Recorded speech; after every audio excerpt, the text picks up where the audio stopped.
ఓం శ్రీ సచిదానంద సమర్థ సద్గురు సాయినాథ్ మహారాజు की జై.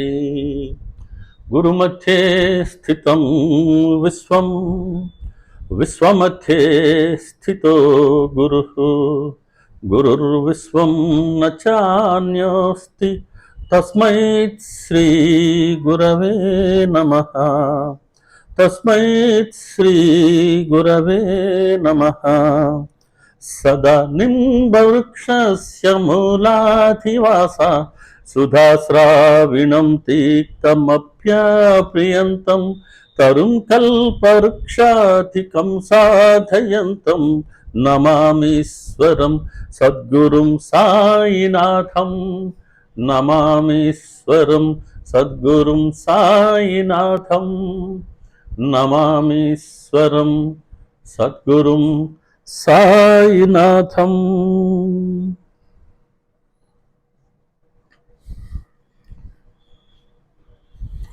శ్రీ సాయిబాబా అండి. అందరికీ నమస్కారం. సాయి కృపతో, సాయి ప్రేరణతో, సాయి సన్నిధిలో మనం ఏర్పాటు చేసుకుంటున్న ఈ సత్సంగాన్ని వీక్షిస్తున్న సాయి కుటుంబంలోని సభ్యులైన మీ ప్రతి ఒక్కరికి నా నమస్కారాలు. ఈ అవకాశం మనకిస్తున్న మన సమర్థ సద్గురు బాబా గారికి నా సాష్టాంగ వందనం. మనం గడిచిన 2 వారాలు సత్సంగం చేసుకోవడానికి బాబా గారు అనుమతి ఇవ్వలేదంటే కారణాలు కనబడతాయి మనకు, కరెక్ట్ కాదు అది. ఆయన అనుమతి లేదు, వారి అనుమతి కోసం ప్రార్థించాలి, అప్పుడు ఇస్తారు ఆయన. ఇప్పుడు మనం ఈ సత్సంగంలో మనం డిస్కస్ చేయబోయే సబ్జెక్ట్ ఏంటంటే, ఇక నుంచి నాకు ఒక ఆలోచన వచ్చింది. 53 అధ్యాయాలు మన సచ్చరిత్రలో ఉన్నది. ప్రతి అధ్యాయంలో కూడా ప్రతి ఓవి అంటే ప్రతి వాక్యం కూడా మంచిదే. అందులో కొన్ని ప్రత్యేకమైన ఓవిలు ఉన్నాయి. మనం కొన్ని సపోజ్ మొదటి అధ్యాయం ఉంది, అందులో కొన్ని ఓవిలను తీసుకొని లేదా ఒక్క ఓవిని తీసుకొని దానికి కాస్త మనం విశ్లేషించి చెప్పుకుంటే ఆ ఓవి ద్వారా బాబా గారు మనకేం తెలియచేస్తున్నారో మన మనసుకి స్ఫురిస్తుంది. అలా ఈరోజు మొదటి అధ్యాయంలో మంగళాచరణం అనే మొదటి అధ్యాయంలో 58, 59 ఓయిల్లో బాబా గారు ఒక మంచి చక్కటి మెసేజ్ ఇస్తున్నారు. దాన్ని మనం ఈరోజు ప్రస్తావించుకుందాం. ఈ 2 ఓవిలు మనకేం చెప్తున్నాయో మనం తెలుసుకునే ప్రయత్నం చేద్దాం. సమర్థ సద్గురు బాబా గారు స్ఫురణ ఇచ్చిన మేరకు 58వ ఓవి నేను మళ్ళీ మనవి చేస్తున్నా. కుమారి కీర్తిశేషుల కుమారి మణిగారి సంపూర్ణ అనువాద గ్రంథం అయినటువంటి సచ్చరిత్రలో 53 అధ్యాయాల్లోనూ ప్రతి అధ్యాయంలోనూ అన్ని వాక్యాల వారీగా ఉంటాయి. వాక్యం ముందు ఉంటుందండి, చివర ఆ వాక్యం నంబర్ ఉంటుంది. సాధారణంగా మన ప్రాక్టీస్ ఏంటి, నంబర్ ముందేస్తాం, తర్వాత వాక్యం రాస్తాం కదా, దానికి భిన్నంగా ఉంటుంది. కాబట్టి ముందు వాక్యం ఉంటుంది, వాక్యం చివర ఏ నంబర్ ఉందో అది ఆ వాక్యం యొక్క నంబర్ అని గుర్తించండి. మొదటి అధ్యాయంలో 58 మరియు 59 ఓవిలు ఏం చెప్తున్నాయో చూద్దాం. 58వ అధ్యాయం ఏం చెప్తుందంటే, గురునామం, గురువు యొక్క సహవాసం, గురు కృప, గురు చరణ పాయసం, గురు మంత్రం మరియు గురుగృహ నివాసం. చూడండి, 6 వచ్చినాయి. వీనికి ప్రచండమైన శక్తి ఉంది. ఇవి భక్తులను పరీక్షించి వారికి తెలియకుండానే మోక్షద్వారం వరకు నెట్టుకుంటూ వెళతాయి అని చెప్పడం జరిగింది. ఇలాగే ఉంటాయి. ఈ 2 ఓవిల్లో ఉన్నటువంటి అర్థం తెలుసుకున్నామంటే గురువు యొక్క సమర్థత మన మనసు గ్రహిస్తుంది. మన మనసు ఎప్పుడైతే గురువు యొక్క సమర్థతను గ్రహిస్తుందో ఖచ్చితంగా అనేక అనుభవాలు పొందుతాం. అనుభవాలు పొందే కొద్దీ మనకు బాబా గారి పట్ల విశ్వాసం, నమ్మకం కలుగుతుంది, విశ్వాసం కుదురుతుంది, శ్రద్ధ జనింప చేస్తారు బాబా. అది క్రమంగా నిష్టగా అది రూపాంతరం చెందుతుంది. చివరికి సబూరిని కూడా అలవర్చుకొని బాబాగారు కోరుకుంటున్న ఆ 2 పైసల దక్షిణ శ్రద్ధ సబూరిని వారికి సమర్పించేందుకు మనల్ని సంసిద్ధం చేస్తుంది క్రమక్రమంగా సచ్చరిత్ర. అందుకే సచ్చరిత్ర గురించి చెప్తూ హేమంత్ పంత్ గారు బాబాగారి సంకల్పాలను ప్రకాశింపచేసే చరిత్ర అనే ఈ జ్యోతి వెలిగింది. దీని వెలుగు భక్తులకు మార్గదర్శకమై వారికి యోగ్యమైన మార్గం లభించుగాక. మన ప్రతి ఒక్కరికి యోగ్యమైన మార్గాన్ని దర్శింపచేస్తుంది సచ్చరిత్ర. కాబట్టి సచ్చరిత్ర నిత్య శ్రవణ మనన చింతన పరిశీలన అధ్యయనాలే మనకు బాబాగారు ఇచ్చిన అనుష్ఠానం. ఈ అనుష్ఠానం ద్వారా బాబాగారు కోరుకున్నట్లు మనలో ఉన్నటువంటి అహంకారం మమకారం తొలగి చివరికి మనలో ఉన్న శరీర భావన అహంభావం కూడా నశించిపోతుంది. ఈ అహంభావమే వారికి మనకు మధ్య ఉన్న అడ్డుగోడ. ఎప్పుడైతే అడ్డుగోడ తొలగిపోతుందో మనం వారిలో ఐక్యమైనందుకు వారిని కలుసుకునేందుకు ప్రశస్తమైన మార్గం ఏర్పడుతుంది అని బాబాగారే సెలవిచ్చారు. అలా మనల్ని ఉద్ధరించేందుకే సచ్చరిత్రని ఇచ్చారు. సచ్చరిత్రని రోజు మనసు పెట్టి పారాయణ చేయండి అని నేను ప్రత్యేకంగా మనవి చేసుకుంటూ ఉన్న మన ఛానల్ని వీక్షిస్తూ ఉన్న ప్రతి సోదరికి సోదరుడికి. ఇంకా మనం చెప్తున్న ఈ 58వ ఓవి మీరు ఎంత బిజీగా ఉండేవండి, పర్వాలేదు, ఉద్యోగమా వ్యాపారమా ఇతర వృత్తులా ఉండనివ్వండి, రోజుకి ఒక అర్ధగంట మన కోసం, కేవలం మన కోసం మనం కేటాయించుకొని ఆ సమయాన్ని బాబాగారికి కైంకర్యం చేసుకుందాం సచ్చరిత్ర పారాయణ ద్వారా. 58వ ఓవి గురునామం, గురువు యొక్క సహవాసం, గురుకృప, గురుచరణ పాయసం, గురుమంత్రం మరియు గురుగ్రహ నివాసం అని 6 చెప్తున్నాం మనం. అన్నిట్లో ముందు గురువు గురువు గురువు అని వస్తుంది కదా. ఈ 6టికి ప్రచండమైన శక్తి ఉందంట. ఎంత శక్తి అంటే ఇవి భక్తులమైన మనల్ని పరీక్షించి మనకు తెలియకుండానే మోక్షద్వారం వరకు నెట్టుకుని వెళ్తాయి, నెట్టుకుంటూ పోతాయి. సచ్చరిత్రలో ప్రతి అక్షరం అక్షరం సత్యమండి. విచిత్రం ఏంటంటే ఇందులో చెప్పబడిన ప్రతి వాక్యం కూడా మనకో మన సాటి సాయి భక్తులకో అనుభవానికి వస్తూనే ఉంటుంది. దీనిని మనం గ్రహించాలి. వీటన్నిటిని మనం కూడా మన అనుభవానికి తెచ్చుకోవాలి.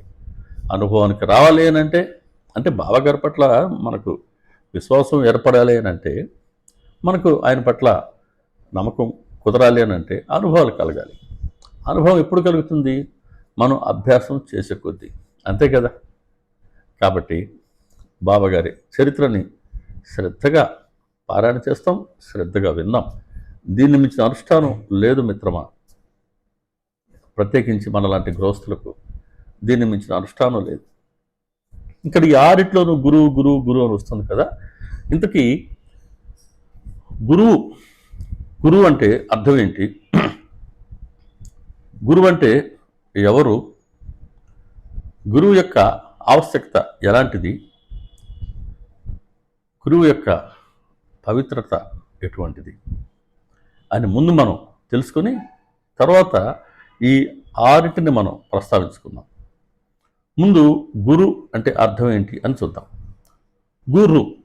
గు అంటే చీకటి, రు అంటే వెలుతురు. అంటే గురు అంటే చీకటిని పారద్రోలే వెలుతురు. సాధారణంగా చీకటి అంటే మనలో ఉండే అజ్ఞానాన్ని చీకటిగా చెప్తూ ఉంటాం.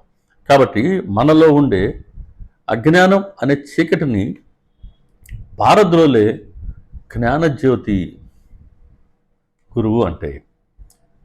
అజ్ఞానాన్ని పారద్రోలాలి అంటే అజ్ఞానం అంటే ఏంటో మనకు తెలియచేసి అజ్ఞానాన్ని తొలగించుకోకపోతే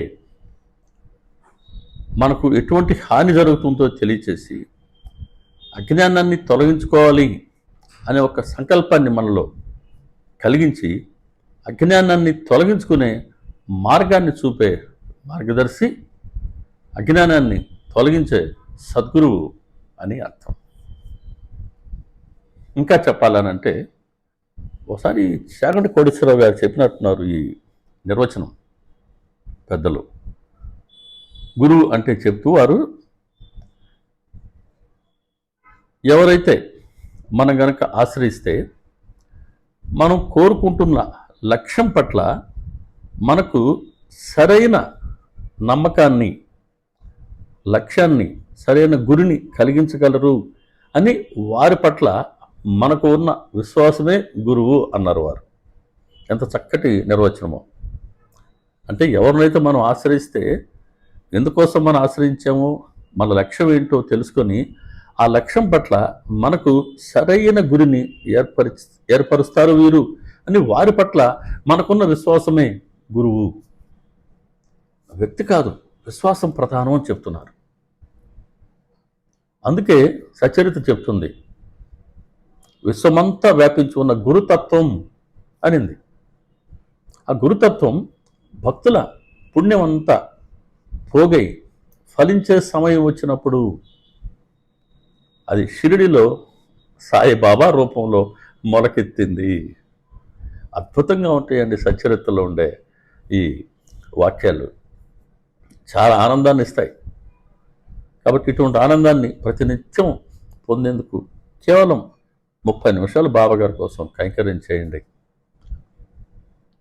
కాబట్టి ఆ వారి పట్ల మనకున్న విశ్వాసమే గురువు అన్నారు ఆయన.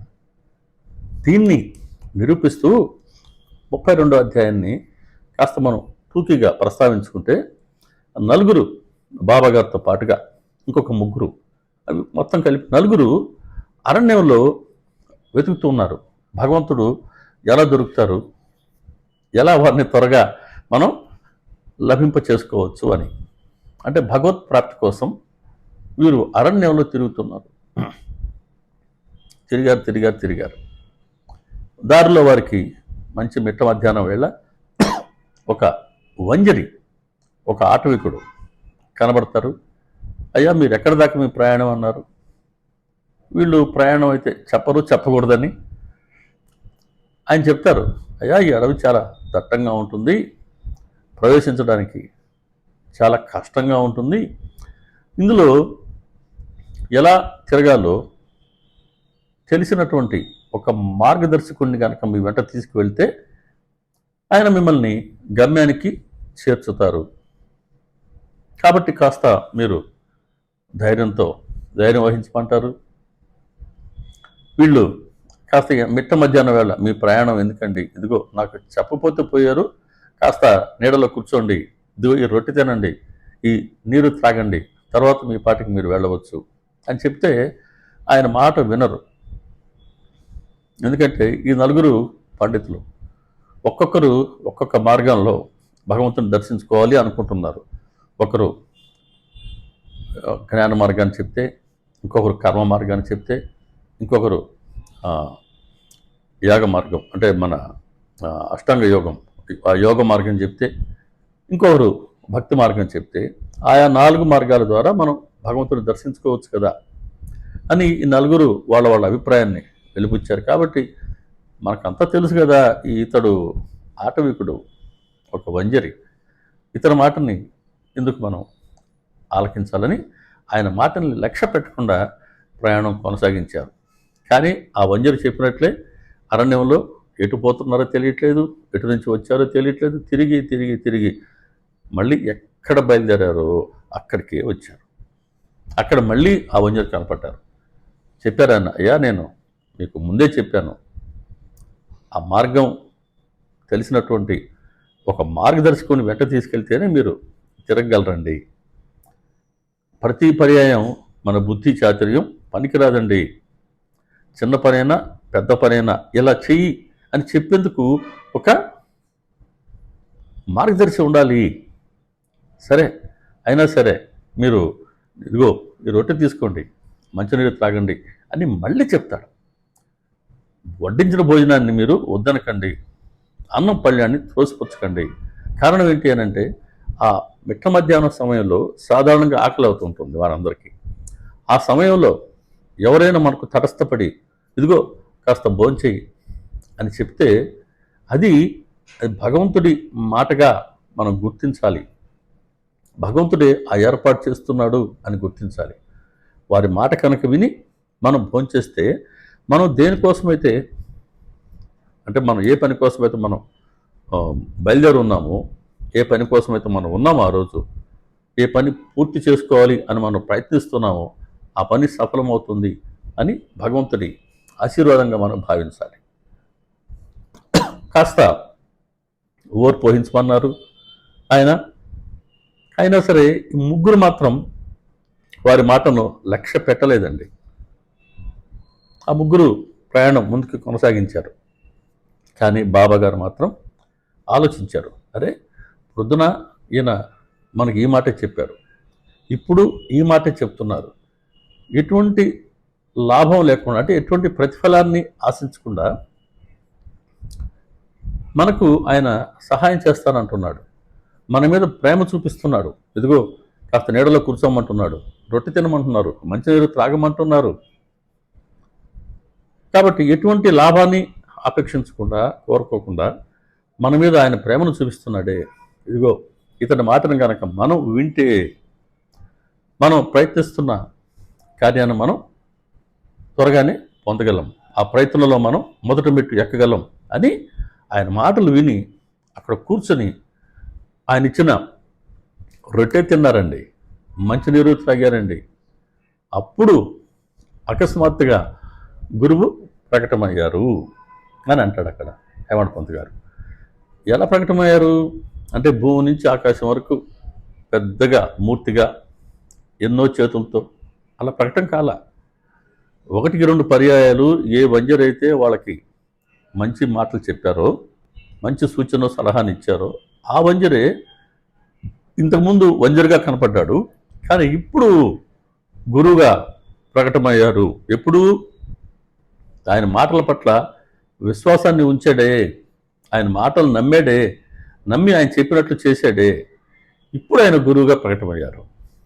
కాబట్టే వారి పట్ల మనం ఉంచిన విశ్వాసమే గురువు. విశ్వాసం ఉంచబట్టే ఇప్పుడు వంజరి గురువుగా ప్రకటమయ్యారు.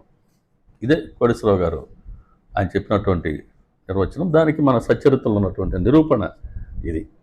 కాబట్టి అలా గురువు అంటే మనలో ఉండే అజ్ఞానాన్ని తొలగించేందుకు భగవంతుడే గురువుగా అవతరిస్తారు అని మనం చెప్పుకుంటూ ఉంటాం. కాబట్టి గురువు అర్థం ఇది, చీకటిని పారద్రోలే వెలుతురు, అజ్ఞానాన్ని తొలగించే జ్ఞానజ్యోతి అని చెప్పుకున్నాం. గురువు ఎవరంటే అదో వారి పట్ల మనకున్న విశ్వాసమే గురువు అని చెప్పుకున్నాం. మరి గురువు యొక్క ఆవశ్యకత ఏంటి? దీనికి చాలా స్పష్టంగా ఒక వ్యక్తి సేమ్ మనమైన స్వప్రయత్నంతో ధర్మంగా జీవించవచ్చు, ధర్మంగా సంపాదించవచ్చు, ధర్మపరమైన కోరికలు తీర్చుకోవచ్చును. కానీ ధర్మ అర్థ కామ మోక్ష అంటారు కదా, 4 పురుషార్థాలు కదా. ఈ 4వ పురుషార్థమైనటువంటి మోక్షం మాత్రం గురువు ద్వారా మాత్రమే పొందగలం. మొదటి 3 స్వప్రయత్నంతో ఎవరైనా సాధించుకోవచ్చు, కానీ చివరిదైనటువంటి మోక్షం మాత్రం ఒక్క గురువు ద్వారా మాత్రమే పొందగలం. కారణం ఏంటి? మోక్షం అంటే ఏంటి? ముక్తి. దేని నుంచి ముక్తి? కర్మబంధనాల నుంచి ముక్తి. అంటే యాక్చువల్లీ జన్మరాహిత్యమే మోక్షం అనుకుంటాం. మోక్షం అంటే జన్మరాహిత్యం, మళ్ళీ జన్మ లేకుండా ఉంటే మోక్షం. జన్మ ఎందుకు కలుగుతుంది ఎవరికైనా కూడా అంటే, మనలో ఉన్నటువంటి కర్మఫలాన్ని అనుభవించడానికి మనం జన్మిస్తూ ఉంటాం. ఆ కర్మఫలం ఎందుకు పోగవుతుంది? మనం ఆచరించే కర్మల ద్వారా. ఎలాంటి కర్మలు మనం ఆచరిస్తాం? వాటిలో ఏమి కలిసి ఉంటాయంటే రాగం, ద్వేషం అనే 2 మిళితమై మనం వాటికి అనుగుణంగా కర్మలు ఆచరిస్తూ ఉంటాం. మరి ఈ రాగద్వేషాలు మనలో ఎందుకు కలుగుతున్నాయి అంటే మనలో ఉండే అహంకారం, మనలో ఉండే కోరిక, కామం, క్రోధం, లోభం, మోహం, మదం, మత్సరం. వీటికి మూలం కామం, కోరిక. మనలో ఉండే కోరిక, మనలో ఉండే దురాశ. వీటి వల్లే రాగం ఏర్పడుతుంది, ద్వేషం ఏర్పడుతుంది. మరి ఈ కోరిక కలగడానికి మూలం ఏంటి అని అంటే ఇదిగో నేను అనే అహంకారం. నేను కర్తని ఈ పని చేస్తున్నా అనే అహంకారం. ఈ పని నేను చేస్తున్నాను కాబట్టి దీని ఫలాన్ని కూడా, భోక్తను కూడా నేనే, ఆ ఫలాన్ని నేనే అనుభవించాలి కాబట్టి నేను అనే అహంకారం ఉంది. దీనికి కర్తృత్వం మనమే వహిస్తున్నాం, భోక్తృత్వం కూడా మనమే వహిస్తూ ఉన్నాం. ఈ నేను అనే అహంకారానికి మూలం ఏంటి అని అంటే నేను అంటే ఈ శరీరం అనే భావన. ఈ శరీర భావనే అజ్ఞానం. మరి ఈ శరీర భావన అంటే అజ్ఞానం దేని వల్ల కలుగుతుంది అని అంటే దీనికి మూలం మాయ. మాయ అంటే ఏంటి అని అంటే అనిత్యాన్ని నిత్యంగాను, నిత్యాన్ని అనిత్యంగాను భ్రమింపచేసేది మాయ. ఇక్కడ మనం ఉన్నాం. మనము అని అంటే ఎవరమైనా కూడా మనకు ఉన్నటువంటి శరీరం, ఇందులో ఈ శరీరంలో ఉన్నటువంటి ప్రాణం, అంతే కదా. ఈ రెండు కలిసి మనం. సాధారణంగా మనందరం నేను అంటే ఎవరు అనుకుంటున్నాం? ఇదో నేనంటే ఇదిగో మీరు చూసారు నా ఈ శరీరం అనుకుంటున్నా, నాకు అమ్మ నాన్న పెట్టిన పేరు, ఇదే నాకు కనబడుతుంది. కానీ నాలో ఉండే చైతన్యం, నాలో ఉండే ఆత్మ నాకు కనబడదు. నేను ఆత్మని అనే భావన అనుభవానికైతే రావడం లేదు. థియరీ అయితే తెలుస్తుంది, పెద్దలు చెప్తున్నారు, సద్గురువులు చెప్తున్నారు, థియరీ తెలుస్తుంది. కానీ అది నేను ఆత్మని అని మనం అనుభవపూర్వకంగా తెలుసుకోలేకపోతున్నాం. అప్పటి వరకు శరీర భావనే పనిచేస్తున్నట్టుంది. దీనికి కారణమే మాయ. నేనంటే శరీరమే అనిపిస్తూ ఉంది, నేను వేరు, ఈ ప్రపంచంలో ఉన్న ప్రపంచమంతా వేరు అని అనిపిస్తూ ఉంది. ఇలా అనిత్యమైనటువంటి శరీరం నేను అని అనుకుంటున్నానే. ఈ శరీరం నిత్యమా? కాదు, శరీరంలో ఉండే ఆత్మ నిత్యం. కాబట్టి ఆత్మ గురించి ఆలోచన రావడం లేదు. నేను ఆత్మని నేను శాశ్వతంగా ఉండేవాడిని అని అనిపించడం లేదు. ఎంత అశాశ్వతమైనప్పటికీ, శరీరం ఒకప్పుడు రాలిపోయేది అయినప్పటికీ నేను శరీరమే, నేను ఈ నామరూపాలకి పరిమితమే అన్న భావంతోనే నేను కర్మలు ఆచరిస్తూ ఉన్నాను. దీనికి మూలం నాలో ఉన్నటువంటి సత్వ రజ తమో గుణాలు. ఈ మూడు గుణాల కలయికే మాయ. కాబట్టి మాయ ద్వారా అనిత్యం నిత్యముగాను, నిత్యము అనిత్యంగాను మనకు భ్రమ కలుగుతూ ఉంటుంది. మరి ఈ మాయకు మూలం ఏంటి అని అంటే ఈ మాయ జనించిందే భగవంతుడి నుంచి. కాబట్టి మాయ తొలగించుకోవాలి అని కనుక మనకు మనసులో ఉంటే మనం నిత్యం భగవంతుడి స్మరణలో ఉండాలి. అదొక్కటే మాయ నుంచి మనల్ని దూరంగా ఉంచగలుగుతుంది. కాబట్టి బాబాగారే ఆయన శరీరంతో అవతరించిన తర్వాత సాక్షాత్తు పరబ్రహ్మ నిత్యం అల్లా మాలిక్ అనే నామస్మరణ చేస్తూనే ఉన్నారు నిరంతరాయంగా, కంటిన్యూస్గా. ఆ స్మరణ ఎప్పుడు ఆగేది కాదు. కాబట్టి నామస్మరణ ద్వారా మాత్రమే మాయను మనం జయించవచ్చు అని బాబాగారు ప్రాక్టికల్గా మనకు తెలియచేయడం జరిగింది. కాబట్టి గురువు ఆవశ్యకత ఏంటి అని అంటే మనల్ని ఆ మాయకు లోనవ్వకుండా, మాయ ప్రభావం మన మీద పడకుండా మనల్ని రక్షించేందుకు గురువు మనకు ఆయన సహాయం చేస్తూనే ఉంటారు. కారణం గురువు మాయకు అతీతుడు.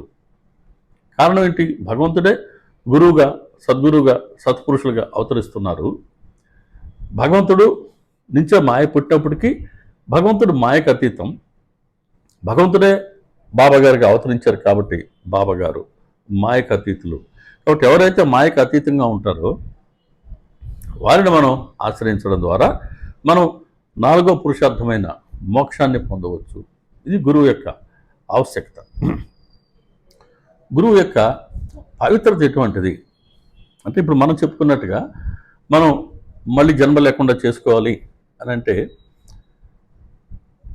నేను వేరు ప్రపంచం వేరు అనుకుంటూ ఉన్నాను కదా. సచరిత్ర 27వ అధ్యాయంలో చెప్తుంది, అహంభావంతో కించిఘ్నుడు అయిన జీవుడు. అహంభావం, నేనంటే శరీరం, నేనంటే ఈ నామరూపాలకి పరిమితం అని దీన్ని అహంభావం అంటారు. ఈ అహంభావంతో కించిఘ్నుడు, తనను తాను తగ్గింపు చేసుకున్నాడు. అలా అహంభావంతో కించిఘ్నుడు అయిన జీవుడు నిరహంభావంతో సర్వఘ్నుడు అయిన శివుడు. భగవంతుడికి నిరహంభావం ఉంటుంది. ఆయన నామరూపాలకు అతీతులు. అందరిలోనూ అన్నిట్లోనూ సర్వత్రా ఆయనే నిండి వ్యాపించి మిగిలి ఉంటారు. కాబట్టి నిరహంభావంతో సర్వఘ్నుడు అయినటువంటి శివుడు ఈ ఇద్దరి మధ్య అభేద భావాన్ని, అంటే ఏకత్వ భావాన్ని కలిగించేవారు గురువు. కాబట్టి నువ్వు వేరు కాదు, భగవంతుడు వేరు కాదు అని మనకు, అంటే నీలో ఏదో ఆత్మ ఉందో ఆత్మే భగవంతుడు అని మనకు తెలియజేసేవారు గురువు. అలాగే శరీరం ఉపాధిగా ఉన్నటువంటి ఆత్మ జీవుడు. ఈ జీవుడికి, ఈ ఆత్మకి ఉపాధి ఏంటంటే మన శరీరం. ఈ శరీరం ద్వారా ఆత్మ తన కార్యకలాపాలు చేస్తూ ఉంది. కాబట్టి కార్యకలాపాలు చేసేవన్నీ కూడా శరీరాలు కాదు, లోన ఉన్న ఆత్మే. ఎప్పుడైతే ఆత్మ శరీరాన్ని విడిచిపెట్టుందో ఇంకా శరీరం కార్యకలాపాలు చేయలేదు కదా, ఆ శరీరం చనిపోయింది లేదా మరణించిందని అంటాం మనం. కాబట్టి ఆది అంతము మధ్యము లేనటువంటి ఈ ఆత్మ మనలో ఉండి ఈ శరీరం ద్వారా ప్రకటమవుతుంది. కాబట్టి ఈ శరీరమే జీవుడిగా, ఈ శరీరాన్ని ఉపాధిగా కలిగినటువంటి ఈ ఆత్మ జీవుడు. మళ్ళీ చెప్తున్నాను, శరీరాన్ని ఉపాధిగా ఉన్నటువంటి ఆత్మ జీవుడైతే మొత్తం మాయనే, అంటే ఈ సకల సృష్టినే ఉపాధిగా ఉన్నటువంటి ఆత్మ శివుడు. ఈ ఇద్దరి మధ్య ఉన్న భేదభావాన్ని తొలగించేవారు గురువు. అంటే మనలో భేదభావం ఉంది కదా, నేను వేరు అనుకుంటున్నాం కదా, ప్రపంచం వేరు అనుకుంటున్నాం కదా. కాబట్టి నేను నాలో ఉండే ఆత్మే భగవంతుడని తెలుసుకోలేకపోతున్నాం కదా, భగవంతుడు వేరు అనుకుంటున్నాం కదా. అలా కాకుండా అయ్యా మీ ఇద్దరు ఒకటే అని ఈ మనలో ఉండేటువంటి ఆ భేదభావాన్ని తొలగించేవారు గురువు. ఇంతటి బృహత్తరమైన కార్యాన్ని వహించడానికే భగవంతుడు సద్గురువుగా అవతరించారు. కాబట్టి గురువు అన్నది చాలా పవిత్రమైనటువంటి పాత్ర. అందుకనే మనం గురునామం, గురువు యొక్క సహవాసం, గురు కృప, గురు చరణ పాయసం, గురు మంత్రం మరియు గురుగృహ నివాసం అని చెప్పుకున్నాం. వీటికి ప్రచండమైన శక్తి ఉంది అని చెప్పుకున్నాం.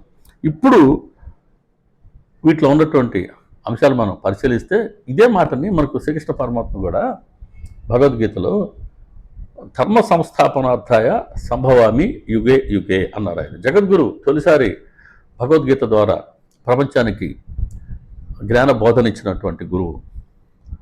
ఆ అవతారంతోనే నేను లేకుండా ఉండను. ప్రతి యుగంలో కూడా ధర్మాన్ని సంస్థాపన చేసేందుకు, దుష్ట శిష్ట రక్షణ చేసేందుకు నేను అవతరిస్తూనే ఉంటాను. సంభవామి యుగే యుగే. కాబట్టి చిన్న తేడా ఏంటంటే భగవంతుడి కార్యం దుష్ట శిక్షణ, శిష్ట రక్షణ. దుష్టాన్ని ఆయన నిర్మూలిస్తారు, సజ్జనుల్ని శిష్టుల్ని ఆయన రక్షిస్తారు.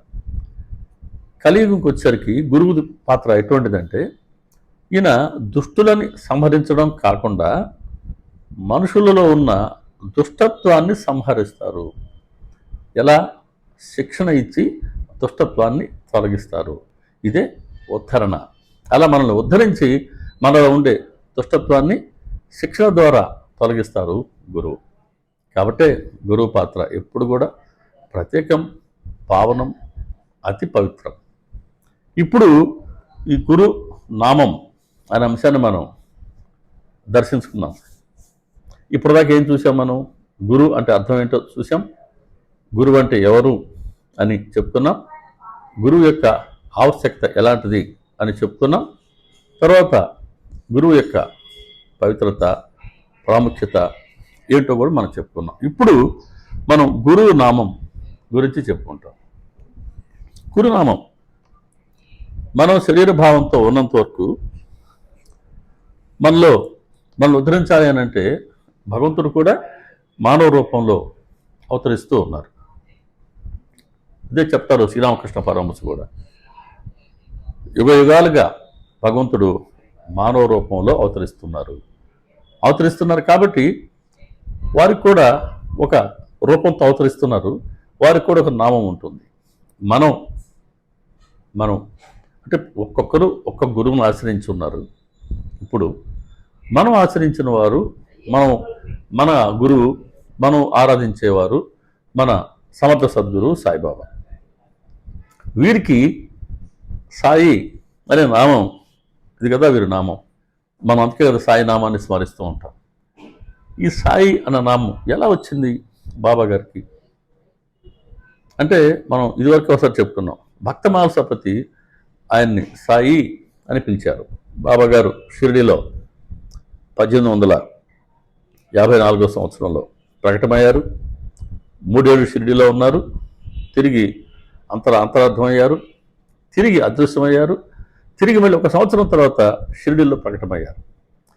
ఆ సంవత్సరం తర్వాత అంటే 1858 సంవత్సరం ఆయన ప్రకటమైనప్పుడు తిరిగి ఆ చాంద్ పటేల్ పెళ్లి బృందంతో షిరిడికి వచ్చినప్పుడు ఖండోబా ఆలయం పక్కన ఆ బండ్లకు విడిదిచ్చినప్పుడు ఒక బండిలో నుంచి దిగుతున్న ఈ బాల ఫకీర్ని గుర్తుంచుకొని ఫకీర్ మన మాలసపతి గారు ఎదురు వెళ్ళి రండి సాయి అని పిలిచారు. సాయి అని అప్పుడు ఆయన అది గౌరవంగా పిలిచారు, గౌరవ పురస్కారంగా పిలిచారు. సాయి అంటే ఆయన ఎందుకు పిలిచారు సాయి అని? ఎన్నో పేర్లు ఉన్నాయి కదా, అదేదో పిలవకుండా సాయి అని ఎందుకు పిలిచారు అని అంటే, దీనికి రామకృష్ణ కథామృతం ఈ గ్రంథంలో దీనికి వివరణ ఉంది. మన వెస్ట్ బెంగాల్, పశ్చిమ బెంగాల్లో బావుల్ జాతి అంటే మన హిందువుల్లోనే బావుల్ జాతి అనే జాతి ఒకటి ఉంది. ఆ బావుల్ జాతి సంప్రదాయం ప్రకారం సాయి అని అంటే ఒక పరిపూర్ణమైనటువంటి అద్వైతి. ఎంతటి అద్వైతి అని అంటే, ఆయనకి హిందువులకి గంగ చాలా పవిత్రం, ముసల్మాన్లకి పీరు పవిత్రం. కాబట్టి హిందువుల నీరుని, మహమ్మదీయుల పీరుని సమానంగా గౌరవించేవారు. హిందువుల నీరు, మహమ్మదీయుల పీరు. అలాగే మనకు ఆవు పవిత్రం, మనం ఆవును పూజిస్తాం, గోమాత అంటాం. ఆవు యొక్క కొమ్ము ఎంత పవిత్రమో, చితిపై మండుతున్నప్పుడు ఆ శవంలోని ఎముక కూడా అంతే పవిత్రంగా భావించేవారు. ఇది పవిత్రమని దాన్ని ఆ ఎముకని తక్కువగా చూడరు. ఈ రెండు కూడా సమానంగానే చూసేవారు. అంటే అంతటి వారి అద్వైత స్థితిలో ఉంటారని. అలా పరిపూర్ణమైనటువంటి అద్వైత స్థితిలో ఎవరైతే ఉంటారో వాళ్ళని సాయి అంటారు. ఇంకా ఆధ్యాత్మికంగా ఆయన అతి ఉన్నతమైన స్థితిలో ఉండేవారు అని ఆ జాతికి ఉన్నటువంటి ఒక నమ్మకం. అనేక మంది సాధువులు, సన్యాసులు రకరకాలుగా తీర్థయాత్రలు చేసుకుంటూ పండరపురం వెళ్ళేటప్పుడు షిరిడి మీదుగా వెళ్ళేవారట అప్పట్లో మాలసపతి గారి రోజుల్లో. ఆ సాధువు లేకపోతే ఆ సన్యాసులో వచ్చి అక్కడ మారుతి ఆలయంలోనో ఇతర దేవాలయాల్లోనో వాళ్ళు విడిదిగా ఉన్నప్పుడు మన మాలసపతి గారు, ఆయనకి 2 మిత్రులు ఉండేవారు. ఈ ముగ్గురు కలిసి వాళ్ళకి సపర్యలు చేసి వాళ్ళకి చిన్నపాటి సౌకర్యాలు ఏర్పరిచి వారి దగ్గర కూర్చొని సత్సంగంలో పాల్గొనేవారు. అప్పుడు వాళ్ళు కొన్ని భగవత్ విషయాలు వీరికి చెప్పేవారు. అలా ఎవరో ఈ బావుల్ జాతి సంప్రదాయం గురించి, ఈ సాయి అనే ఈ స్థితి గురించి చెప్పడం జరిగింది మాలసపతికి. అది ఆయన మనసులో పడింది. ఓహో, సాయి అంటే ఒక సంపూర్ణమైనటువంటి అద్వైత అన్నమాట అని. మరి బాబా గారు 3 ఏళ్ళు షిరిడిలో ఉన్నారు కదా బాల ఫకీర్గా. ఆ 3 ఏళ్ళు ఆ 16 ఏళ్ల బాలుడిగా ప్రకటమయ్యారు కదా బాబా. ఆ 16 ఏళ్ల బాలుడిలో ఇటువంటి పరిపూర్ణ అద్వైత స్థితిని, పరిపూర్ణ వైరాగ్యాన్ని మాల్సపతి దర్శించుకున్నాడు కాబట్టి అబ్బా ఈ బాలుడు వాళ్ళు చెప్పినట్టుగా సాయి అనే లక్షణాలు ఏవైతే చెప్పారో ఆ సాధువు, ఆ లక్షణాలన్నీ పోతపోసినట్టుగా ఉన్నాయి ఈ బాల ఫకీర్లు అనుకున్నారు ఆయన. కాబట్టి ఇప్పుడు ఒక సంవత్సరం తర్వాత అదే బాల ఫకీర్ బండిలో నుంచి దిగుతూ ఉంటే ఎదురు వెళ్ళి రండి సాయి అని పిలవడం జరిగింది. అలా భగవంతుడు ఆ శరీరంతో అవతరిస్తే అటువంటి భగవంతుడికి పేరు పెట్టిన మహాభక్తుడు మాల్సపతి. మాల్సపతి గారి మీద ఒకరోజు ఒక మంచి పాట పాడుకుందాం. బాబాగారు ఇచ్చిన ఒక స్ఫురణ అయితే ఉంది. అలా మాల్సపతి సాయి అని పిలిచారు. అప్పటి నుంచి బాబాగారు ఆ నామాన్ని ఉంచుకున్నారు అని చెప్తారు హేమంత్ పంత్ గారు. అలా సాయినామం అనేది భగవంతుడికి పెట్టడం జరిగింది మాల్సపతి ద్వారా. ఓ పర్యాయం అండి, అంటే ఎందరెందరో భక్తులు బాబాగారు దర్శించుకుంటూ వస్తూ పోతూ ఉండేవాళ్ళు కదా. అప్పట్లో బ్రిటిష్ గవర్నమెంట్ కదా. ఎక్కడో ఒక ఊర్లో ఒక దొంగ దొరికాడు పోలీస్కి. అతడి వద్ద కొన్ని బంగారు ఆభరణాలు దొరికాయి. అనుమానంగా ఉంటే పట్టుకొని అడిగారు, నీకు ఎవరు ఇచ్చారు ఇవి? అతను టక్కిమని నాకు షిరిడి సాయిబాబా ఇచ్చారు. మరి ఎప్పుడు విన్నాడో షిరిడి సాయిబాబా గురించి, అది బాబా గారి మీద చెప్పేశాడు. షిరిడి సాయిబాబానా? అవును. సరే, వెంటనే పోలీస్ అది కోర్టుకి ఆయన అరెస్ట్ చేశారు, కోర్టులో ప్రవేశపెట్టారు. కోర్టు వాళ్ళు బాబా గారికి సమన్లు పంపారు. ధూలియా కోర్టు వారు బాబా గారికి సమన్లు పంపించారు, వచ్చి విచారణకి హాజరు కమ్మని.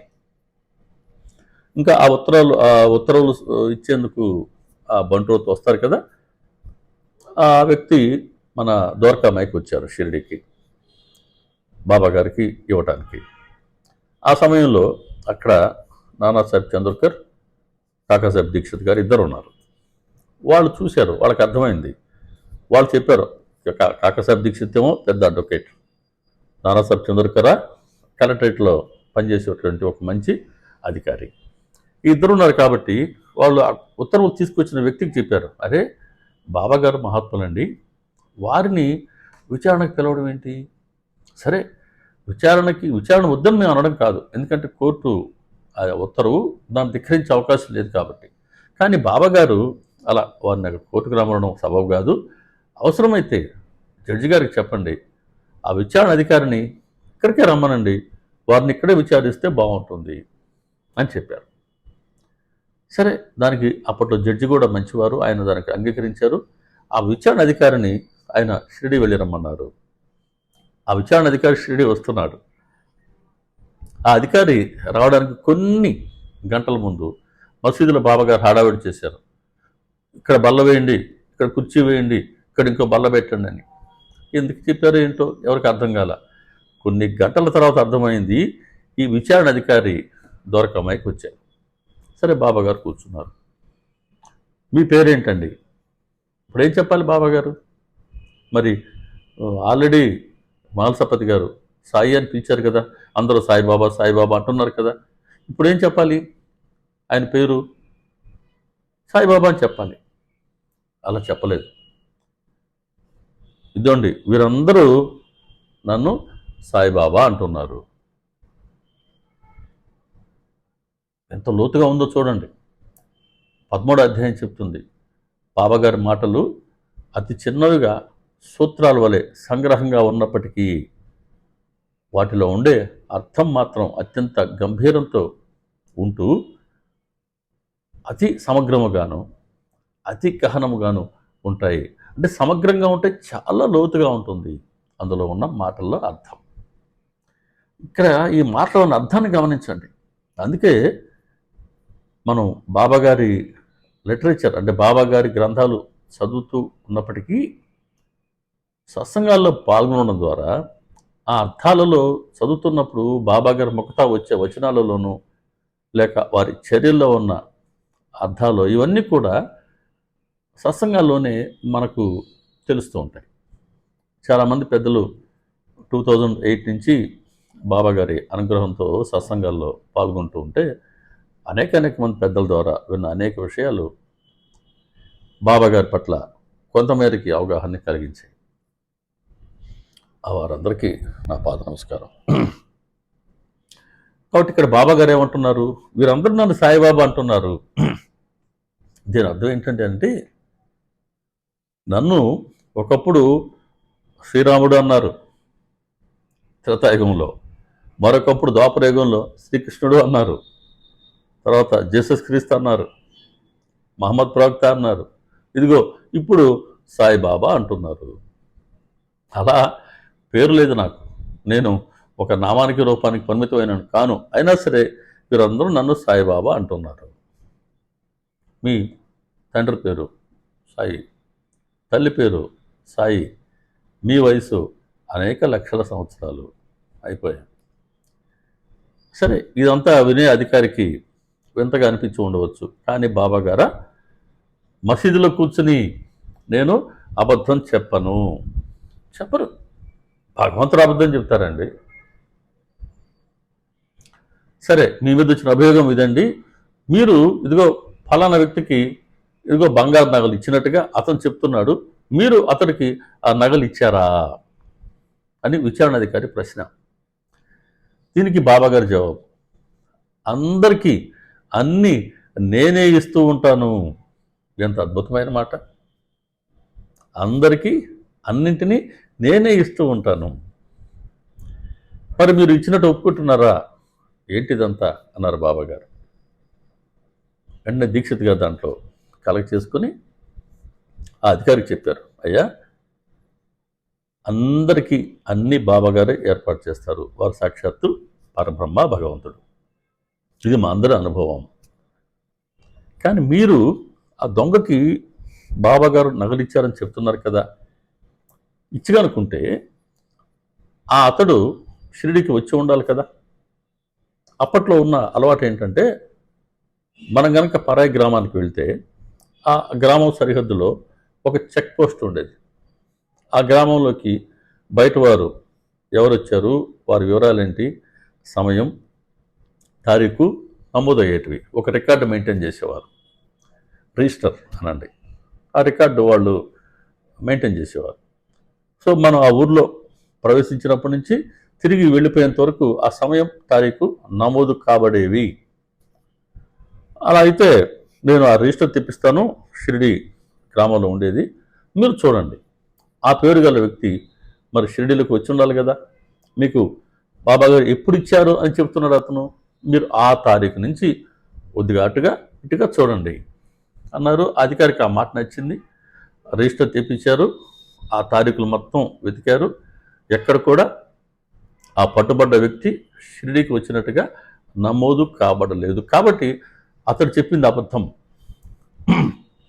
ఏదో నోటికొచ్చినట్టుగా సాయిబాబా పేరు చెప్పారు అని ఆయన ధృవీకరించుకొని వెళ్ళిపోయారు. అలా ఆయన బాబాగారు వీరందరూ నన్ను సాయి అంటున్నారని చెప్పారు కదా. ఇప్పుడు ఆ సాయి నామాన్ని జపించమని కూడా బాబాగారు ఒక ప్రత్యేకమైనటువంటి రోజున చెప్పడం జరిగింది. ఎవరికి అనంటే రేగేకి. రేగే చాలా మంచి భక్తుడు. మనకు ఆ రేగే గురించి వివరణ సచ్చరితలో నమోదు కాలేదు, ఎందుకో కారణం తెలియదు. కానీ చాలా మంచి భక్తుడు రేగే. రేగే తరచూ షిరిడికి వస్తుండేవారు. రాధాకృష్ణమాయి వద్ద కూర్చునేవారు. ఇద్దరు మంచి గాయకులు, చక్కగా సంకీర్తన చేసేవారు.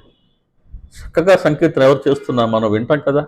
అలా చాలామంది వచ్చి ఇద్దరు సంకీర్తన చేస్తుంటే అక్కడ కూర్చొని ఆ సంకీర్తనని వింటుండేవారు. ఒకరోజు రాధాకృష్ణమాయి చెప్పారట, మనం సంకీర్తన చేస్తూ ఉన్నాం కదా, ఇలా కాకుండా మనం నామ సంకీర్తన చేస్తే బాగుంటుందేమో అని అన్నారు. బాగుంటుందమ్మా, మరి ఎవరి నామాన్ని మనం సంకీర్తన చేద్దాం అంటే రాధాకృష్ణమాయి చెప్పారు. సాధారణంగా రాధాకృష్ణమాయి విఠలుడి భక్తురాలు. ఆ భక్తురాల వారు పండరీపురం నుంచే ఆవిడ షిరిడీకి వచ్చి రావడం జరిగింది. పండరీపురం నుంచి షిరిడీకి వచ్చారు రాధాకృష్ణమాయి గారు. వారు సహజంగా తొలుత నుంచి విఠలుడి భక్తురాలు. కానీ షిరిడీకి వచ్చిన తర్వాత బాబాగారినే సాక్షాత్తు విఠలుడిగా అమ్మ ఆరాధించేవారు. కాబట్టి ఆ మాట చెప్పారు. చాలామంది విఠలుడి నామ సంకీర్తన చేస్తుంటారు, కానీ నాకు సర్వం సాయిబాబానే, నీకు తెలుసు కదా. కాబట్టి నేనైతే సాయినామాన్ని నేను సంకీర్తన చేస్తాను, నీవు నీ ఇష్టం, నువ్వు ఎవరి నామాన్నైనా నువ్వు కీర్తన చెయ్యి అని చెప్పడం జరిగింది. అప్పుడు రేగే ఏమన్నారంటే, అలా కాదమ్మా, మీరు ఏ నామాన్ని మీరు సంకీర్తన చేస్తారో, బాబాగారి నామం అంటున్నారు కదా, నేను కూడా బాబాగారి నామాన్నే నేను సంకీర్తన చేస్తాను అనుకొని ఆ రోజు ఉదయం నుంచి ఇద్దరు కలిసి సాయినామాన్ని సంకీర్తన చేస్తున్నారు. మధ్యాహ్నం బాబాగారు నుంచి కబురు వచ్చింది రేగేకి, సాయిబాబా గారు రమ్మంటున్నారు. వెళ్ళాడు. చాలా ఇంట్రెస్టింగ్గా ఉంటుంది చూడండి. బాబాగారు అడిగారు, పొద్దున్నుంచి ఏం చేస్తున్నావు? రేగే జవాబు, నామ సంకీర్తన చేస్తున్నాను బాబాగారు. ఎవరి నామాన్ని సంకీర్తన చేస్తున్నావు? ప్రశ్న. జవాబు, నా దైవం నామాన్ని సంకీర్తన చేస్తున్నాను. మళ్ళీ బాబాగారి ప్రశ్న, ఎవరు నీ దైవం? రేగే జవాబు, అది మీకు తెలుసు అన్నాడు. ఎంత తెలివిగా చెప్పాడు చూడండి. వెంటనే బాబాగారు కూడా, సరే మంచిది, అలాగే చేయండి అంటే సాయి నామ సంకీర్తన చేసేందుకు అది మంచి శుభం కలిగిస్తుందని బాబాగారు ఆశీర్వదించారు. వారిచ్చిన ప్రేరణతోనే ఈ ఇద్దరి ద్వారా సాయినామ సంకీర్తన ఆ రోజు ప్రారంభమైంది షిరిడీలో. కాబట్టి ఈరోజు మనం నామ సంకీర్తన చేసుకుంటున్నామంటే దీనికి ఆద్యులు రాధాకృష్ణమయ్య గారు. దీన్ని మనం గుర్తుంచుకోవాలి. అందుకే బాబాగారు చెప్తారు మనకు 3వ అధ్యాయంలో, ప్రేమతో నా నామాన్ని స్మరించేవారి సకల కార్యాలను తీర్చి వారిలోని ప్రేమను పెంచుతాను. అంటే ఆ నామజపానికి ఉన్న ప్రయోజనాన్ని తెలియచేస్తూ బాబాగారు 3వ అధ్యాయాన్ని చెప్పిన ఓవి 11వ ఓవి, ప్రేమతో నా నామాన్ని స్మరించేవారి సకల కార్యాలను తీర్చి. సకల కార్యాలు ఇహముంది పరముంది. మనలో మనం గృహస్థులం, మనకు ప్రాపంచిక అవసరాలు ఉన్నాయి, పారమార్థిక అవసరాలు కూడా కావాలి. కాబట్టి సకల కార్యాలను తీర్చి వాళ్ళలో ప్రేమను పెంచుతాను. మోహాన్ని కాదు, ప్రేమను పెంచుతాను. మనలో ఉన్న మోహమే అజ్ఞానం. ప్రేమను పెంచాలంటే మోహాన్ని తొలగించాలి. జ్ఞానప్రాప్తి కావాలంటే అజ్ఞానం తొలగిపోవాలి. కాబట్టి ప్రేమను పెంచుతాను అన్నారు. సాయి సాయి అనే నామస్మరణ కలియుగంలోని సకల దోషాలను దహించి వేస్తుంది.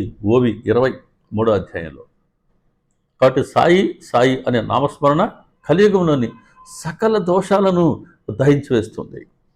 27వ ఓవిలో చెప్తారండి, కృతయుగంలో ధ్యానంతో, త్రేతాయుగంలో యజ్ఞ యాగాదులతో, ద్వాపరయుగంలో అర్చనల ద్వారా ఏవైతే లభించేవో అవన్నీ కూడా కలియుగంలో గురు భజనలతోనూ నామ సంకీర్తనలతోనూ ప్రాప్తిస్తాయి. ఎంతటి వరం! సచరిత్ర అంటే ఇది బాబాగారి వరాల జల్లు అని నాకు చెప్పుకోవడం చాలా ఇష్టం. సచ్చరిత్ర అంటే బాబాగారి వరాల జల్లు, బాబాగారి వరాల జల్లు, బాబాగారి వరాల జల్లు. ఎంత చూడండి, ఎటువంటి వరం ఇచ్చారు ఇక్కడ. కృతయుగంలో ధ్యానంతో వచ్చేది దైవప్రాప్తి, త్రేతాయుగంలో యజ్ఞ యాగాదుల ద్వారా వచ్చేది, ద్వాపరయుగంలో అర్చనల ద్వారా వచ్చేది, కలియుగంలో గురు భజనలతోనూ నామ సంకీర్తనలతోనూ ప్రాప్తిస్తుంది. ఎంతటి వరం! గురు భజన, గురునామ సంకీర్తన. అందుకే ఈ రెంటి ద్వారా భగవత్ ప్రాప్తిని పొందవచ్చు అని చెప్తున్నారు బాబా 27వ ఓవి 3వ అధ్యాయంలో. మరి ఈ భజన ఎలా జరగాలి అంటే దీనికి 6వ అధ్యాయం 39వ వాక్యంలో చెప్తారు. సచరిత్రలో భజన ఎలా జరగాలి? ఇతర విషయాలపై ప్రీతి లేకుండా ఎప్పుడు భజన జరగాలి. భజన, గురు భజన. మనకు చాలా విషయాల పట్ల ప్రీతి ఉంటుంది. చాలా మంది గురించి, చాలా విషయాల గురించి మనం ఘనంగా చెప్పుకుంటూ ఉంటాం. ఆ ఇతర విషయాల పట్ల ప్రీతి లేకుండా మనసుని ఈ ప్రాపంచిక విషయాల నుంచి అంతర్ముఖం చేసి అది గురువు పైన మాత్రమే నిలిపి ఇప్పుడు గురువు గురించి మాత్రమే చదవడమో, వినటమో, మాట్లాడుకోవడమో సంకీర్తన చేసుకోవడమో జరగాలి. అలా ఇతర విషయాలపై ప్రీతి లేకుండా ఎల్లప్పుడూ కాసేపు చేసుకొని కాసేపు ఇతర విషయాల మీద మాట్లాడుకోవడం కాకుండా ఎల్లప్పుడూ భజన జరగాలి. అలా జరగాలి గురు భజన. నామ సంకీర్తన ఎలా ఉండాలి? మనసు అన్నింటినీ మరిచిపోయేలాగా నామ సంకీర్తనలో లగ్నం అవ్వాలి. మనసు అన్నింటినీ మర్చిపోవాలి. ఇది ఏమిటిని మర్చిపోలేం మనం? నేను, నాది, ఈ రెంటిని మర్చిపోలేం. వాటిని కూడా మర్చిపోయేలాగా మనసు నామస్మరణలో లగ్నం అవ్వాలి. అప్పుడే మనకు భగవత్ప్రాప్తి కలుగుతుంది. బాబా చెప్తారు భజన ఎలాంటి వారు చేస్తారో అని. 13వ అధ్యాయం 10వ వాక్యం. పాపాలు తొలగిపోయి పుణ్యాత్ములైన వారు మాత్రమే నన్ను భజించి నన్ను తెలుసుకుంటారు. పాపాలు తొలగిపోయి పుణ్యాత్ములైన వారు మాత్రమే నన్ను భజించి నన్ను తెలుసుకుంటారు. కాబట్టి బాబా గారి గురించి మనం తెలుసుకోవాలన్నా, వారి భజన చేయాలన్నా మనలో ఉండే పాపాలు నశించిపోవాలి. పుణ్యం అంకురించినప్పుడు మాత్రమే, అంటే బాబాగారికి మనం గుర్తుకొచ్చినామని అంటేనే మన పాపం తొలగింది అని, మనలో పుణ్యం అంకురించింది అని. అప్పుడు అది మనం ఎరుకలో ఉండి గ్రహించి మనం బాబాగారి సంకీర్తనలో మన మనసుని లగ్నం చేసుకుంటే గురువు ప్రాప్తి, అనుగ్రహ ప్రాప్తి లభిస్తుంది అని దీని ఉద్దేశం. ఇంకా చెప్తారు బాబాగారు 13వ అధ్యాయంలోనే 11వ ఓవి. ఎల్లప్పుడూ సాయి సాయి అని స్మరించే వారిని సప్త సముద్రాలకు అవతల ఉన్న నేను రక్షిస్తాను. ఈ నా మాట యందు విశ్వాసం ఉంచితే తప్పకుండా మేలు జరుగుతుంది.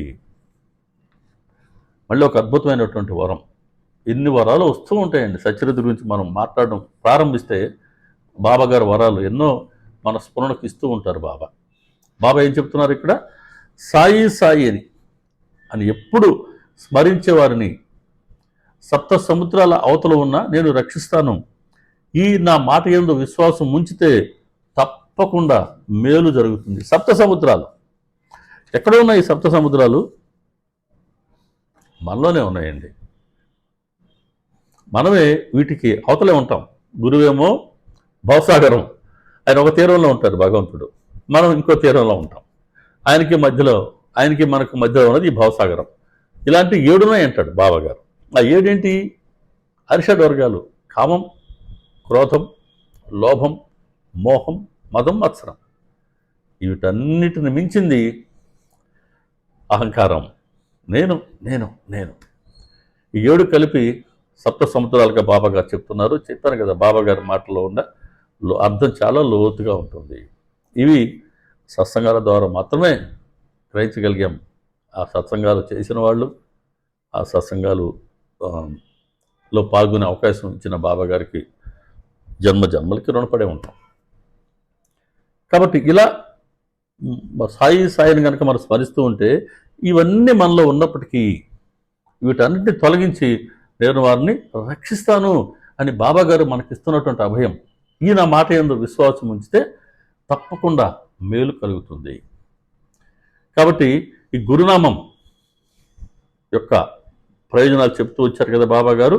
ఈ గురునామం గురించి ఇక మరిన్ని విషయాలు మనం తర్వాత సత్సంగంలో తిరిగి దర్శించుకుందాం.